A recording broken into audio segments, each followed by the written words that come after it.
4 श्रम संहिता रद्द करून पूर्वीचे 29 कामगार कायदे कायम ठेवावेत या प्रमुख मागणीसाठी आज कामगार कर्मचारी संघटना संयुक्त कृती समितीच्या वतीनं जिल्हाधिकारी कार्यालयावर भव्य मोर्चा काढण्यात आला। मोदी सरकारच्या कामगार विरोधी 4 श्रम संहितांच्या विरोधात आज देशव्यापी संप पुकारण्यात आला आहे।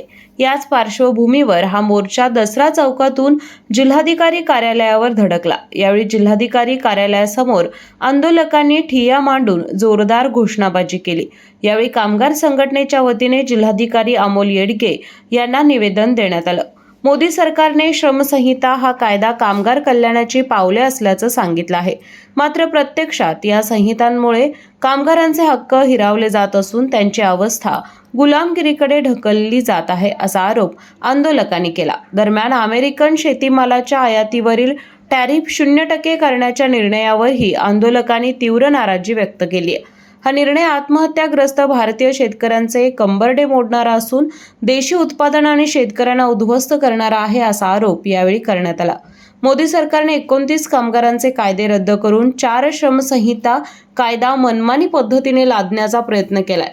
प्रसंगी बलिदान देऊ पण कामगारांना गुलाम करणारा कायदा रद्द करू असा इशारा संघटनेचे अतुल दिघे यांनी दिला।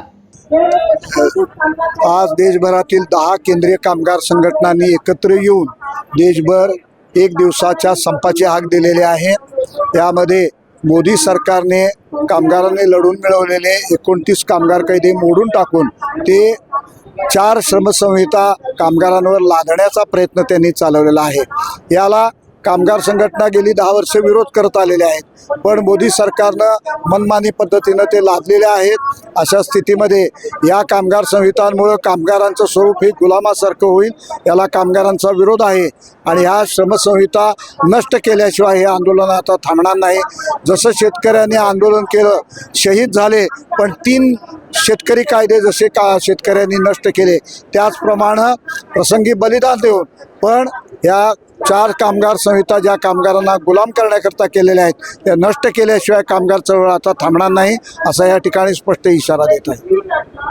यावेळी औद्योगिक कामगारांसह अंगणवाडी सेविका, शालेय पोषण आहार कर्मचारी, आशा वर्कर्स, महिला कर्मचारी, शेतमजूर, इस्पितळ कर्मचारी, औषध निर्माण उद्योगातील कामगार, राष्ट्रीयकृत आणि सहकारी बँक कर्मचारी, सहकारी पतसंस्था कर्मचारी, KMT कर्मचारी, विमा क्षेत्रातील कामगार, प्राथमिक आणि माध्यमिक शिक्षक अशा अनेक संघटनांचे कामगार उपस्थित होते।